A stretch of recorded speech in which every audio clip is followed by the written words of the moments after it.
ओम शांति। 29/8/2024। मीठे बच्चे, तुम यहाँ पढ़ाई पढ़ने के लिए आए हो। तुम्हें आंख बंद करने की दरकार नहीं। पढ़ाई आंख खोलकर पढ़ी जाती है। प्रश्न है, भक्ति मार्ग में कौन सी आदत भक्तों में होती है जो अब तुम बच्चों में नहीं होनी चाहिए? भक्तों की क्या आदत है? भक्ति में किसी भी देवता की मूर्ति के आगे जाकर कुछ न कुछ मांगते रहते हैं। उन्होंने मांगने की ही आदत पड़ जाती है। लक्ष्मी के आगे जाएंगे तो धन मांगेंगे, लेकिन मिलता कुछ नहीं। अब तुम बच्चों में यह आदत नहीं है। तुम तो बाप के वर्षे के अधिकारी हो। तुम सच्चे विचित्र बाप को देखते रहो, इसमें ही तुम्हारी सच्ची कमाई है। बिना किसी मांगनी के, बिना किसी इच्छा के, सिर्फ बाप को देखते रहो। ओम शांति। रूहानी बाप बैठ रूहानी बच्चों को समझाते हैं। यह पाठशाला है, परंतु यहाँ कोई चित्र अर्थात देहधारी को नहीं देखना। यहाँ देखते भी बुद्धि उस तरफ जानी चाहिए जिसको कोई चित्र नहीं है। स्कूल में बच्चों का अटेंशन हमेशा टीचर में रहता है, क्योंकि वह पढ़ाते हैं तो जरूर उनका सुनना है, फिर रिस्पॉन्ड करना है। टीचर प्रश्न पूछेगा तो इशारा करेंगे ना। मैं बताता हूँ, यहाँ यह है विचित्र स्कूल, क्योंकि विचित्र पढ़ाई है जिसका कोई चित्र नहीं है। पढ़ाई दिख तो रही है कि मुरलियों में पढ़ाई है, अव्यक्त वाणियों में पढ़ाई है। बाबा कह रहे हैं ये विचित्र पढ़ाई है जिसका कोई चित्र नहीं है। वरना इस पढ़ाई को पूरा पूरा जो धारण कर ले वही तो चित्र हुआ ना, पढ़ाई का साक्षात। तो पढ़ाई में आंखें खोलकर बैठना चाहिए ना। स्कूल में टीचर के सामने कभी आंख बंद करके बैठते हैं क्या? भक्ति मार्ग में हिरे हुए हैं, आंखें बंद कर माला जपना आदि। साधु लोग भी आंखें बंद करके बैठते हैं। वह तो स्त्री को देखते भी नहीं है कि कहाँ मन चलायमान ना हो जाए। परंतु आजकल जमाना है तमो प्रधान। बाप तुम बच्चों को समझाते हैं, यहाँ तुम भल देखते हो शरीर को, परंतु बुद्धि उस विचित्र को याद करने में रहती है। ऐसा कोई साधु संत नहीं होगा जो शरीर को देखते याद उस विचित्र को करे। तुम जानते हो इस रथ में वह बाबा हमको पढ़ाते हैं। वह बोलते हैं, करती तो सब कुछ आत्मा ही है, शरीर तो कुछ भी नहीं करता, आत्मा सुनती है। रूहानी ज्ञान व जिस्मानी ज्ञान सुनती सुनाती आत्मा ही है। आत्मा जिस्मानी टीचर बनती है। शरीर द्वारा जिस्मानी पढ़ाई पढ़ाते हैं, वह भी आत्मा ही पढ़ती है। माना अगर कोई शरीर द्वारा पढ़ाई जिस्मानी स्टेज में रहकर, देहभान में रहकर पढ़ाई पढ़ा रहे, तो भी पढ़ कौन रहा है? आत्मा। वो जो संस्कार है वो आत्मा में फीड हो रहे हैं। संस्कार अच्छे या बुरे आत्मा ही धारण करती है, शरीर तो राख हो जाता है। यह भी कोई मनुष्य नहीं जानते। उन्हों को देह अभिमान रहता है, मैं फलाना हूं, मैं प्राइम मिनिस्टर हूं। ऐसे नहीं कहेंगे कि हम आत्मा ने यह प्राइम मिनिस्टर का शरीर लिया है। यह भी तुम समझते हो, सब कुछ आत्मा ही करती है। आत्मा अविनाशी है, शरीर सिर्फ यहाँ पार्ट बजाने के लिए मिला है। इसमें अगर आत्मा ना होती तो शरीर कुछ कर ना सके। आत्मा शरीर से निकल जाती है तो जैसे एक लोथ पड़ा रहता है। आत्मा को इन आंखों से देख नहीं सकते, वह तो सूक्ष्म है ना। तो बाप कहते हैं बुद्धि से बाप को याद करो। तुमको भी बुद्धि में है, हमको शिव बाबा पढ़ाते हैं इन द्वारा। यह भी सूक्ष्म समझने की बातें हैं। कई तो अच्छी रीति समझते हैं, कई तो जरा भी नहीं समझते। है भी सिर्फ यह बात। अलफ माना भगवान बाबा, सिर्फ भगवान या ईश्वर कहने से वह बाप का संबंध नहीं रहता। इस समय सब पत्थर बुद्धि है, क्योंकि रचयिता बाप और रचना के आदि मध्य अंत को नहीं जानते हैं। यह वर्ल्ड की हिस्ट्री ज्योग्राफी रिपीट होती रहती है। अभी संगम युग है, यह किसी को पता नहीं है। तुम समझते हो, आगे हम भी नहीं जानते थे। बाबा अभी तुम्हें यहाँ ज्ञान से श्रृंगारते हैं, फिर यहाँ से बाहर जाते हो तो माया धूल में लथेड़ कर ज्ञान श्रृंगार बिगाड़ देती है। बाप श्रृंगार तो करते हैं, परंतु अपना पुरुषार्थ भी करना चाहिए ना। बाप ने श्रृंगार कर दिया और आपने श्रृंगार उतार के फेंक दिया, तो उसको बनाए रखने के लिए क्या करना चाहिए? पुरुषार्थ भी करना चाहिए। कई बच्चे मुख से ऐसा बोलते हैं जैसे जंगली, श्रृंगार जैसे कि हुआ ही नहीं है। जो मुख से ऐसे बोल निकलते हैं उनसे क्या पता चलता है कि अभी जैसे कि श्रृंगार हुआ नहीं है। सब भूल जाते हैं। लास्ट नंबर में जो स्टूडेंट बैठे रहते हैं उनकी पढ़ाई में इतनी दिल नहीं लगती। लौकिक में ऐसे होता है ना, कोई बच्चे इतना पढ़ने में दिल नहीं लगती तो कहाँ बैठना पसंद करते हैं? पीछे एकदम। तो यहाँ भी जिनकी पढ़ाई में अभी दिल नहीं लगती तो क्या कहेंगे? हम आ जाएंगे प्रजा में, स्वर्ग में तो आएंगे ना, कोई भी पद मिले, कोई दुख तो नहीं होगा। हाँ, फैक्ट्री आदि में सर्विस कर साहूकार बन जाते हैं, पढ़ा हुआ कुछ भी नहीं। यह तो बहुत ऊंच पढ़ाई है। पढ़ाई बिगड़ तो भविष्य पद मिल नहीं सकता। यहाँ तुमको फैक्ट्री आदि में बैठकर कोई काम नहीं करना है जिससे धनवान बनना हो। यह तो सब कुछ खलास होना है। साथ में चलेगी सिर्फ अविनाशी कमाई। अभी जैसी भी स्थितियां होंगी, परिस्थितियां होंगी, धन आदि जो भी कमाया है वो कोई काम नहीं आएगा। सिर्फ आपके साथ रहेगी अविनाशी कमाई। कौन सी कमाई? जो भी आपने विपरीत परिस्थितियों में जिस तरह की आपने स्थिति बनाई शुद्ध संकल्पों के आधार से, चलो डायमंड से नीचे गोल्डन में भी आप कितने कैरेट गोल्डन स्टेज में थे, व्यर्थ चला, अनिश्चय आया, नेगेटिव चला, जिस भी तरह का आपने जमा किया वो ही हर परिस्थिति में आपके साथ जाएगी। वो जो आपने संकल्पों की जो बचत करने की या शुद्ध संकल्पों तरफ मोड़ने का जो मन को आदत डाल दी, कोई भी परिस्थिति होगी वो आपके साथ रहेगा। तुमको मालूम है मनुष्य मरते हैं तो खाली हाथ जाते हैं, साथ में कुछ भी ले नहीं जाएंगे। तुम्हारे हाथ भरतू जाएंगे। इसको कहा जाता है सच्ची कमाई। माना सब कुछ भी चला जाए तो भी तुम्हें ये नहीं लगे कि हमारा कुछ भी छूट गया, तो इसका मतलब तुम कैसे गए? भरतू हाथ। यह सच्ची कमाई तुम्हारी होती है 21 जन्मों के लिए। बेहद का बाप ही सच्ची कमाई कराते हैं। तुम बच्चे देखते हो इस चित्र को, परंतु याद करते हो विचित्र बाप को, क्योंकि तुम भी आत्मा हो।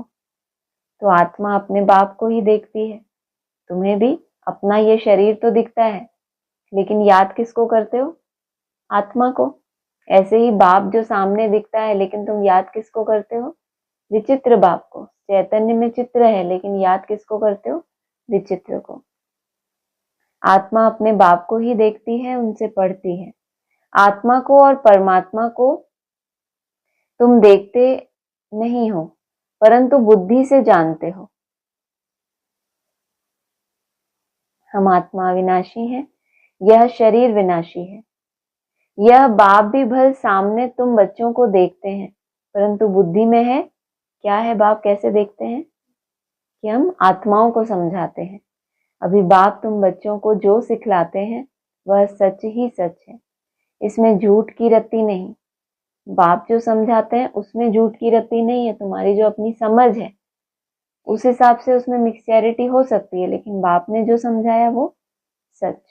तुम सचखंड के मालिक बनते हो। यह है झूठ खंड। झूठ खंड है कलयुग, सच खंड है सतयुग। रात दिन का फर्क है। सतयुग में दुख की बात होती नहीं, नाम ही है सुखधाम। उस सुखधाम का मालिक तो बेहद का बाप ही बनाएंगे। उनका कोई चित्र नहीं, और सबके चित्र हैं। उनकी आत्मा का नाम फिरता है क्या? उनका नाम ही है शिव। और सबको आत्मा ही आत्मा कहते हैं, बाकी शरीर का नाम पड़ता है। शिवलिंग है निराकार, ज्ञान का सागर, शांति का सागर। यह शिव की महिमा है। और उसकी यादगार में क्या बनाया? शिवलिंग है निराकारी स्टेज वाला, सदा ही है भी क्या? ज्ञान का सागर, शांति का सागर। यह शिव की महिमा है। वह बाप भी है, तो बाप से जरूर वर्षा मिलना है। निराकार भी है तो फिर बाप भी है, तो उससे वर्षा जरूर मिलना है। रचना को रचना से वर्षा नहीं मिलता, वर्षा रचयिता देंगे अपने बच्चों को। अपने बच्चे होते भाई के बच्चों को वर्षा देंगे क्या? लौकिक में ऐसा कोई करता है? अपने बच्चे हैं तो फिर भाई के बच्चों को वर्षा देंगे। यह भी बेहद का बाप अपने बेहद के बच्चों को वर्षा देते हैं। यह पढ़ाई है ना, जैसे पढ़ाई से मनुष्य बैरिस्टर आदि बनते हैं। पढ़ाने वाले से और पढ़ाई से योग रहता है। यह तो पढ़ाने वाला है विचित्र। तुम भी आत्माएं विचित्र हो। बाप कहते हैं मैं आत्माओं को पढ़ाता हूं, तुम भी समझो हमको बाप पढ़ाते हैं। एक ही बार बाप आकर पढ़ाते हैं। पढ़ती तो आत्मा है ना। दुख सुख आत्मा भोगती है, परंतु शरीर द्वारा। आत्मा निकल जाए तो फिर भले शरीर को कितना भी मारो, जैसे मिट्टी को मारते हो। तो बाप बार बार समझाते हैं अपने को आत्मा समझ बाप को याद करो। यह तो बाबा जानते हैं, नंबरवार धारणा करते हैं। कोई तो बिल्कुल जैसे बुद्धू हैं, कुछ नहीं समझते। ज्ञान तो बड़ा सहज है, अंधा लूला लंगड़ा भी समझ सकते हैं, क्योंकि यह तो आत्मा को समझाया जाता है ना। आत्मा लूली लंगड़ी नहीं होती, शरीर होता है। बाप कितना अच्छी रीति बैठ समझाते हैं, परंतु भक्ति मार्ग की आदत आंखें बंद करके बैठने की क्या हो जाती है? घड़ी घड़ी पड़ी हुई है, तो यहां भी आंखें बंद करके बैठते हैं, जैसे मत वाले हैं। बाप कहते हैं आंखें बंद ना करो, सामने देखते हुए भी बुद्धि से बाप को याद करो, तभी विकर्म विनाश होंगे। देखने से विकर्म विनाश नहीं होंगे। कितना सहज है। फिर भी कहते हैं बाबा हम याद नहीं कर सकते। अरे लौकिक बाप जिससे हद का वर्षा मिलता है, उनको तो मरने तक भी याद करते। यह तो सब आत्माओं का बेहद का बाप है, उनको तुम याद नहीं कर सकते हो। जिस बाप को बुलाते भी हैं, ओ गॉड फादर गाइड मी, वास्तव में यह कहना भी रॉन्ग है। बाप सिर्फ एक का तो गाइड नहीं है। उन्होंने तो पुकार लिया गाइड मी, मुझे गाइड करो। बाप सिर्फ एक का गाइड तो नहीं है, एक को थोड़े ही लिबरेट करेंगे। बाप कहते हैं मैं सबकी आकर सदगति करता हूं। मैं आया ही हूं सबको शांति धाम भेज देने, यहां मांगने की दरकार नहीं। दो भक्ति मार्ग के संस्कार बताए, कौन कौन से? बोलो। एक तो, दूसरा आंखें बंद करके बैठने का। बेहद का बाप है ना, वह तो हद में आकर मी करते रहते हैं, माना मुझे ये दो, मुझे वो दो, कैसे मांगते हैं। बाबा कहते हैं मैं आऊंगा तो सिर्फ तुम्हारे लिए थोड़ी आऊंगा। हे परमात्मा मुझे सुख दो, दुख मिटाओ, हम पापी नीच हैं, आप रहम करो। बाप कहते हैं मैं बेहद की पुरानी सृष्टि को नया बनाने आया हूँ। नई सृष्टि में देवता रहते हैं, मैं हर 5000 वर्ष बाद आता हूँ, जबकि तुम पूरे पतित बन जाते हो। यह है ही आसुरी संप्रदाय। सतगुरु तो एक ही है, सच बोलने वाला। वही बाप भी है, टीचर भी है, सतगुरु भी है। बाप कहते हैं यह माताएं ही स्वर्ग का द्वार खोलने वाली हैं। लिखा हुआ भी है गेट वे टू हेवन, परंतु यह भी मनुष्य समझ थोड़े ही सकते हैं। नरक में पड़े हैं ना, तब तो बुलाते हैं। अब बाबा तुमको स्वर्ग में जाने का रास्ता बताते हैं। स्वर्ग में भेज नहीं देते, सिर्फ क्या बताएंगे? रास्ता। बाप कहते हैं मैं आता ही हूँ पतितों को पावन बनाने और वापस ले जाने। अब अपने को आत्मा समझ बाप को याद करो तो तुम्हारे पाप कट जाएंगे। सबको एक ही बात सुनाओ कि बाप कहते हैं माया जीत जगत जीत बनो। मैं तुम सबको जगत का मालिक बनाने का रास्ता बताता हूँ। फिर लक्ष्मी की दीप माला पर पूजा करते हैं, उनसे धन मांगते हैं। ऐसे नहीं कहते कि हेल्थ अच्छी करो, आयु बड़ी करो। उनको पता है कि ये देवी है तो ये हमें क्या देगी, जिस दुकान पे जाएंगे वही सामान खरीदेंगे ना कि भैया ये दे दो। तो भक्ति मार्ग में अलग अलग की भक्ति क्यों करते हैं? कोई काली की, उनको सिद्धियां चाहिए, उनको तंत्र मंत्र सीखना है तो वो उसकी भक्ति करेंगे। सबके अलग अलग वो बटे हुए हैं। ये नहीं कहता कोई भगवान से कि भगवान आकर इस पुरानी सृष्टि को नया बनाओ, अपने लिए मांगते रहते हैं। तुम तो बाप से वर्षा लेते हो, आयु कितनी बड़ी हो जाती है, अभी हेल्थ वेल्थ हैप्पीनेस सब दे देते हैं। वह तो लक्ष्मी से सिर्फ ठिक्करियां मांगते हैं, वह भी मिलती थोड़ी ही है। अपने अच्छे कर्म ही नहीं है तो मिलेगी कहां से? यह एक आदत पड़ गई है। देवताओं के आगे जाएंगे भीख मांगने, यहाँ तो तुमको बाप से कुछ भी मांगना नहीं।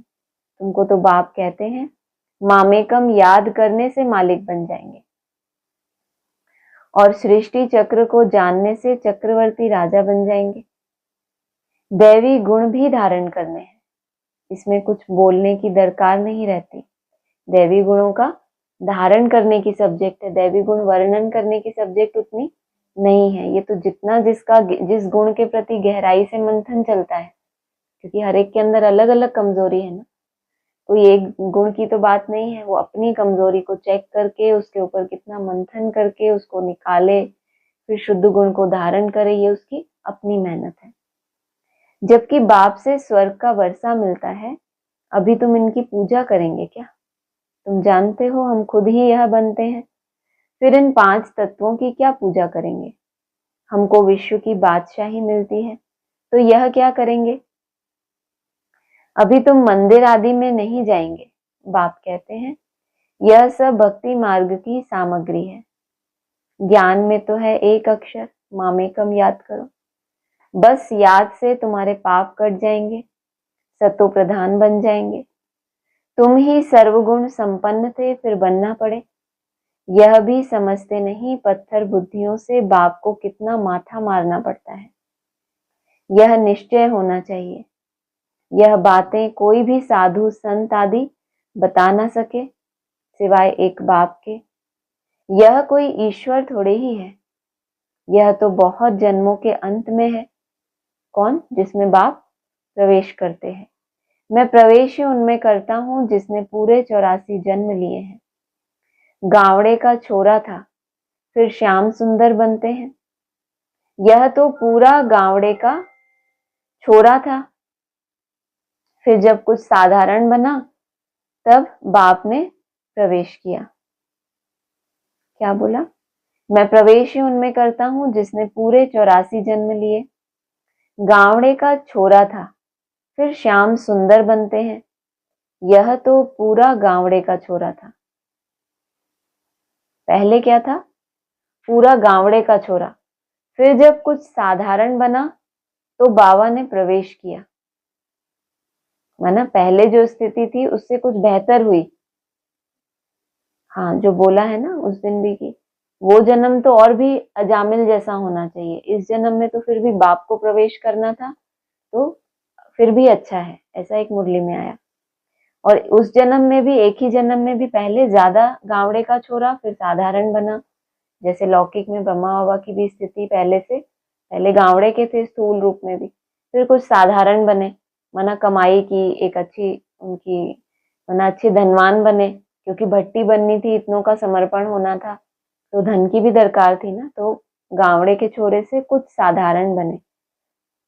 यह तो पूरा गावड़े का छोरा था, माना उनके मुकाबले कोई दूसरा भी था, वो पूरा गावड़े का छोरा था। फिर जब कुछ साधारण बना तो बाबा ने प्रवेश किया, क्योंकि इतनी भट्टी बननी थी, इन्हों को खिलाएंगे कौन, तो जरूर साधारण भी चाहिए ना। माना जो इतनी भट्टी बनी सबको खिलाया पिला, वो भी उस हिसाब से बाबा साधारण बता रहे हैं, क्योंकि आगे के जो जन्म है वो तो कितने रॉयल हैं, उस हिसाब से ये फिर भी गावड़े के छोरे से थोड़ा बेहतर हुआ, लेकिन बहुत साहूकार नहीं बोला। यह सब समझने की बातें हैं। बाप खुद कहते हैं, मैं इनके बहुत जन्मों के अंत में प्रवेश करता हूँ। जो सबसे पतित बना है, फिर पावन भी वही बनेंगे। 84 जन्म इसने लिए हैं। तत्वम, एक तो नहीं, बहुत है ना। क्या 84 जन्म लेने वाले एक तो नहीं है, बहुत है ना। तत्वम बोला, जो सबसे पतित बना है, फिर पावन भी वही बनेंगे। 84 जन्म इसने लिए हैं। तत्वम, एक तो नहीं, बहुत है ना। सूर्यवंशी चंद्रवंशी बनने वाले ही यहाँ आते हैं, नंबरवार पुरुषार्थ अनुसार। बाकी ठहर नहीं सकेंगे। और धर्मों के और कुलों का प्रभाव होगा तो क्या होगा, आएंगे तो जरूर, लेकिन ठहर नहीं सकेंगे। देरी से आने वाले ज्ञान भी थोड़ा सुनेंगे, फिर देरी से ही आएंगे। माना देर से बुद्धि खुली उनकी, तो जब बुद्धि समझ बैठी तब पुरुषार्थ शुरू करे, तो उस दुनिया में आने के लायक तो तभी बनेंगे ना। फिर भी देरी से ही आएंगे। अच्छा, मीठे मीठे सिक्की लदे बच्चों प्रति माता पिता बाप दादा का याद प्यार गुड मॉर्निंग। रूहानी बाप की रूहानी बच्चों को नमस्ते। रूहानी बच्चों की रूहानी बाप दादा को नमस्ते। सार है, बाप जो ज्ञान श्रृंगार करते हैं उसे कायम रखने का पुरुषार्थ करना है। जो भी बाबा ने श्रृंगार किया उस कितना मेरी मन बुद्धि में कायम रहा। पहले बुद्धि में कायम रहेगा, फिर धीरे धीरे प्रैक्टिकल होगा। माया की धूल में ज्ञान श्रृंगार बिगाड़ना नहीं है। पढ़ाई अच्छी रीति पढ़कर अविनाशी कमाई करनी है। इस चित्र अर्थात देहधारी को सामने रखते हुए बुद्धि से विचित्र बाप को याद करना। आंखें बंद करके बैठने की आदत नहीं डालनी। और दूसरा क्या बोला, बेहद के बाप से कुछ भी मांगना नहीं। वरदान है, समय के महत्व को जान, फास्ट सो फर्स्ट आने वाले तीव्र गति के पुरुषार्थी भव। समय के महत्व को जान, फास्ट सो फर्स्ट आने वाले तीव्र गति के पुरुषार्थी भव। अव्यक्त पार्ट में आई हुई आत्माओं को last so fast, fast so first आने का वरदान प्राप्त है। तो समय के महत्व को जान, मिले हुए वरदान को स्वरूप में लाओ। यह अव्यक्त पालना सहज ही शक्तिशाली बनाने वाली है। बाबा ने वरदान दिया क्या, last so fast, fast so first, लेकिन उस वरदान को क्या करना है, स्वरूप में लाना। ये किसका, लास्ट में तो बहुत सी आत्माएं आती हैं, लेकिन वो वरदान कितना स्वरूप में आया ये फिर उनके अपने पुरुषार्थ पर है। यह अव्यक्त पालना सहज ही शक्तिशाली बनाने वाली है, इसलिए जितना आगे बढ़ना चाहो बढ़ सकते हो। बाप दादा और निमित्त आत्माओं की सर्व के प्रति सदा आगे उड़ने की दुआएं होने के कारण तीव्र गति के पुरुषार्थ का भाग्य सहज मिला हुआ है।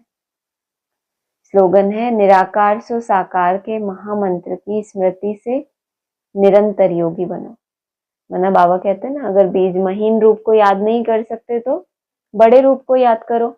निराकार नहीं तो साकार, दोनों में से किसी न किसी स्मृति में रहने से क्या जीवन हो जाएगी, निरंतर योगी की। इसमें पॉइंट्स है क्या?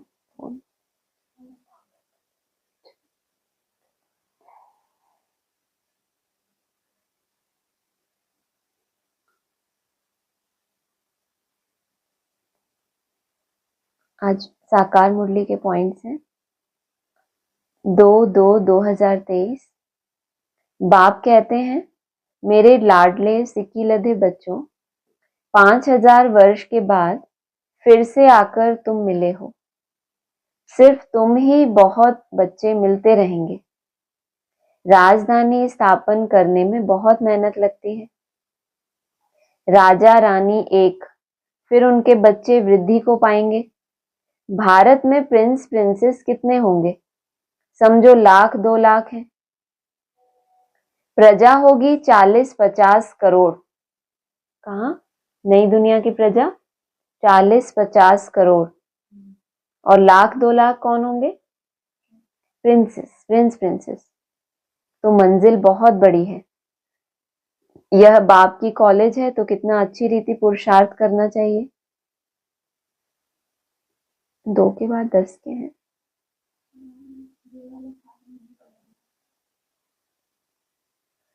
नेक्स्ट है 10 फरवरी 2023। प्रलय तो होती नहीं है, तो पहले है बाप ऊंचते ऊंच शिव, फिर मेरू ऊंचते ऊंच महाराजा महारानी, फिर अंत में जाकर आदिदेव आदि देवी बनेंगे। बाप को क्या बताया? शिव। और बताया कैसा? ऊंचे से ऊंचा। ऊंचा और नीचा कैसे होता है? जब साकार में हो, कोई व्यक्तित्व हो, बिंदी की बात नहीं है कि शिव। तो ऊंचे से ऊंचा शिव, फिर ऊंचे से ऊंचा महाराजा महारानी, जो अंत में आकर फिर आदिदेव आदि देवी बनते हैं। 11 फरवरी 2023। स्वदर्शन चक्र श्री कृष्ण को या विष्णु को क्यों दिया है? क्योंकि तुम ब्राह्मण अभी संपूर्ण नहीं बने हो, नीचे ऊपर होते रहते हो। यह स्वदर्शन चक्र निशानी है फाइनल की। आज तुम स्वदर्शन चक्र फिराते हो, कल माया से हार खाकर गिर पड़ते हो, तो तुमको अलंकार कैसे दे सकते हैं? मतलब बाप का ही नाम बदनाम हो ना, कि अभी हमारे हाथ में स्वदर्शन चक्र है, हमने कहा हमें तो ये स्टेज मिल गई, हमने ढिंडोरा पीट दिया, निश्चय बुद्धि बन गए, और फिर कल हमारी जो अवस्था हो, डाउनफॉल हमारा देखें तो कहेंगे ये कैसा बाप स्वदर्शन चक्र देता है, ऐसा तो हमें नहीं चाहिए। तो इसीलिए बाबा देते नहीं है। किसको दिया? फाइनली विष्णु को दिखाया। जो फाइनल निर्विष बन जाएगा तो उसको दिखा दिया। माना पुरुषार्थी जीवन में ही निर्विष बना जाएगा ना, संपन्न होने के बाद की तो बात ही नहीं है। जब विषय विकार हैं उस समय निर्विष बनने का जो सबसे तीखा पुरुषार्थ करे, तो बाप को निश्चय हो कि ये बच्चे को स्वदर्शन चक्र देना है। नीचे ऊपर होते रहते हैं। आज तुम स्वदर्शन चक्र फिराते हो, कल माया से हार खाकर गिर पड़ते हो, तो तुमको अलंकार कैसे दे सकते? स्वदर्शन चक्र तो स्थायी चाहिए। भले वो फिर रहा है, लेकिन वो चक्र भी कैसा हो? स्थायी। माना ये जो मेरा मेहनत भी अगर कर रहा हूँ स्वदर्शन चक्र को फिराने की, तो मेहनत भी स्थायी हो जाए। इतना विश्वास हो कि मेहनत से कभी भी नीचे नहीं उतरूंगा, कोई भी स्थिति परिस्थिति हो। इसलिए विष्णु को दिखाते हैं। यह बहुत गुह्य बातें हैं। जहां भी विष्णु का मंदिर हो या कोई भी स्वदर्शन चक्रधारी का मंदिर हो, वहां जाकर तुम समझा सकते हो।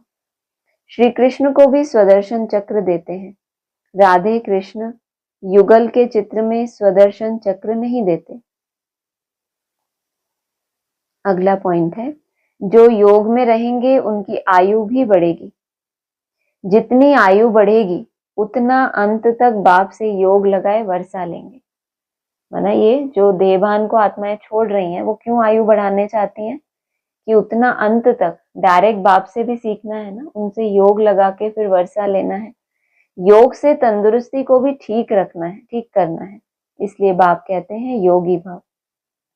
11 फरवरी का नेक्स्ट पॉइंट है, प्रलय हो तो फिर यह भारत खंड ही ना रहे, परंतु यह भारत अविनाशी खंड है, यहाँ बहुत रह जाते हैं। संपूर्ण प्रलय अगर होगी तो क्या होगा? भारत खंड भी नहीं रहेगा, यहाँ तो बहुत रह जाते हैं। फिर सतयुग में एक ही सूर्यवंशी राजधानी स्थापन होगी। कलयुग विनाश हो, सतयुग स्थापन होने में बीच का थोड़ा सा यह टाइम मिलता है। इसमें थोड़े रह जाते हैं जो नए सिर अपनी राजधानी बनाते हैं। कौन रह जाएंगे? जिनकी योग बल से जिन्होंने अपनी आयु बढ़ाई होगी। जो पुरानी कलयुगी दुनिया का विनाश होना और सतयुग की स्थापन होने में ये जो बीच का समय दिया है बाबा ने, उसमें जिन आत्माओं ने बाप की पढ़ाई को धारण करके योग बल से अपनी आयु को इतना बढ़ा लिया, जो बोला बाबा ने तंदुरुस्ती बढ़ाओ। अगर सबको ही शरीर छोड़ना है, सबको ही प्रलय होनी है, तो बाबा क्यों बोलेंगे कि अपनी तंदुरुस्ती को ठीक रखो, अपनी आयु बढ़ाओ योग बल से? जरूर बाबा को ऐसी कुछ आत्माएं चाहिए जो राजधानी बनाने के निमित्त बने। 13 फरवरी 2023।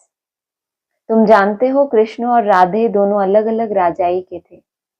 प्रिंस प्रिंसेस थे। पीछे स्वयंवर बाद लक्ष्मी नारायण बनते हैं, तो फिर उन्हों की डायनेस्टी गाई जाती है। संवत भी उनसे कहा जाएगा। अलग अलग राजाई के थे। दूसरा प्रिंस प्रिंसेस थे। फिर स्वयंवर के बाद क्या बनते हैं? लक्ष्मी नारायण बनते हैं। फिर उन्हों की डायनेस्टी गाई जाती है। संवत कहाँ से शुरू होता है? जब लक्ष्मी नारायण की राजधानी शुरू होती है। 15/2/2023। तुमको शिव शिव न स्थूल में न सूक्ष्म में जपना है। तुम बच्चे जानते हो कि हमारा बाप आया हुआ है, आएगा भी जरूर कोई शरीर में। उनका कोई अपना शरीर तो है नहीं, वह पुनर्जन्म रहित है। पुनर्जन्म मनुष्य सृष्टि में होता है। विष्णु के 2 रूप लक्ष्मी नारायण हैं। देव देव महादेव कहते हैं। विष्णु के 2 रूप लक्ष्मी नारायण और देव देव महादेव, वो होगी तीसरी। ब्रह्मा और विष्णु का आपस में कनेक्शन है, क्योंकि इनको ही तो संस्कार मिला के विष्णु स्वरूप धारण करना है। शंकर का कोई कनेक्शन नहीं है, तो कलातीत स्टेट में चले जाते हैं। इनको क्या बनना है? 16 कला बन के समान संस्कार बनाने हैं। शंकर का कोई कनेक्शन नहीं, इसीलिए उनको बड़ा रखते हैं। उनका पुनर्जन्म नहीं, उनको सूक्ष्म शरीर मिलता है। उनका क्या होता है, जब से निश्चय बुद्धि बन गए एक बार, तो फिर निश्चय अनिश्चय का कोई चक्र चलता ही नहीं है। उनको सूक्ष्म शरीर मिलता है। शिव बाबा को सूक्ष्म शरीर भी नहीं है। उनकी सारी सेवा कैसी है? महादेव की वाइब्रेशन की सेवा है, तो बोला उनको सूक्ष्म सेवा मिली हुई है। प्रैक्टिकल में कोई कर्तव्य करके दिखाने की सेवा नहीं मिली। इसी शिव बाबा को सूक्ष्म शरीर भी नहीं है, इसीलिए वह सबसे ऊंचते ऊंच है। लक्ष्मी नारायण विष्णु हो गया प्रैक्टिकल, प्योरिटी को धारण करना, निर्विष बनना। शंकर हो गए सूक्ष्म, और शिव बाबा, उनको सूक्ष्म शरीर भी नहीं है, वो हो गया ऊंचते ऊंच।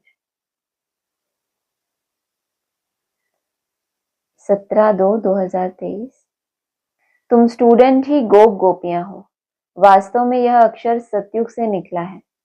वहां प्रिंस प्रिंसेस खेल पाल करते हैं, तो प्रिय नाम गोप गोपियां रखा है। श्री कृष्ण के साथ दिखाते हैं।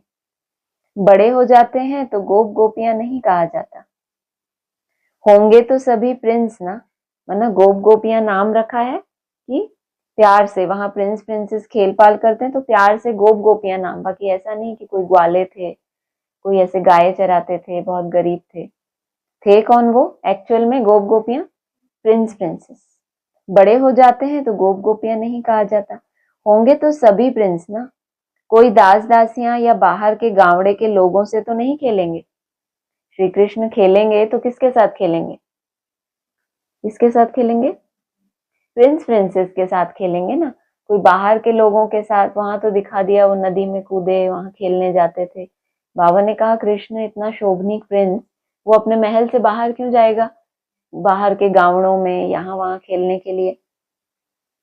कोई दास दासियां या बाहर के गावड़े के लोगों से तो नहीं खेलेंगे। महल में बाहर वाले तो आ ना सके, और महल वाले बाहर पांव रख ना सके। श्री कृष्ण बाहर जमुना आदि पर नहीं जाते, अपने महल में ही अंदर खेलते हैं। भागवत में कई फालतू बातें बैठ लिखी हैं, मटकी फोड़ी है कुछ भी नहीं। वहां तो बड़े कायदे हैं। मानो श्री कृष्ण अपने महल में रहे। यमुना उमना पार करना, तुम लोग ये सब खेल पाल करो, तुमने पार करी ना, तो ये अनुभव आप लोग करो। बाकी श्री कृष्ण कहाँ बैठेंगे? अपने महल में। पूरा पावन बनने वाले ही सूर्यवंशी विजय माला के दाने बनते हैं। एक तो विजय माला के दाने, इसका मतलब और भी बनते हैं, लेकिन सूर्यवंशी विजय माला के दाने कौन बनेंगे? जो पूरा पावन बनेंगे। वह धर्मराज की सजाएं नहीं खाएंगे। तो जो पवित्रता की जो परिभाषा है, वो कितनी गहराई से जिसकी बुद्धि में बैठेगी, वो उतना ही पावन बनेगा। बाप हर एक बात अच्छी रीति बैठ समझाते हैं। यह तो समझाया है, जगत पिता है तो जगत अम्बा भी है, परंतु उनका गीता में कुछ वर्णन है नहीं। गीता का कनेक्शन सारा बिगड़ा हुआ है। मतलब प्रवृत्ति मार्ग तो है, लेकिन गीता में ऐसा कोई प्रवृत्ति मार्ग की बात आती नहीं है कि ऐसे जगत पिता जगदम्बा थे। सिर्फ अर्जुन दिखाया, उपदेश देने वाले श्री कृष्ण दिखाए। 20 फरवरी का नेक्स्ट पॉइंट है, एक ही भगवान को कहा जाता है सभी की मनोकामना पूरी करने वाला। दूसरा फिर है जगत अम्बा भगवती, सब मनोकामनाएं पूरी करने वाली। अव्यक्तवाणी में क्या बोला है कि दूसरों की मनोकामनाएं वही पूरी कर सकता है जिसकी अपनी कोई भी कामना ना बची हो।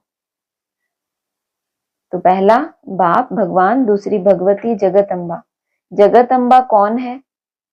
पूरा वारिस ब्रह्मा की बच्ची, शिव बाबा की पोत्री, उसको क्या कहेंगे?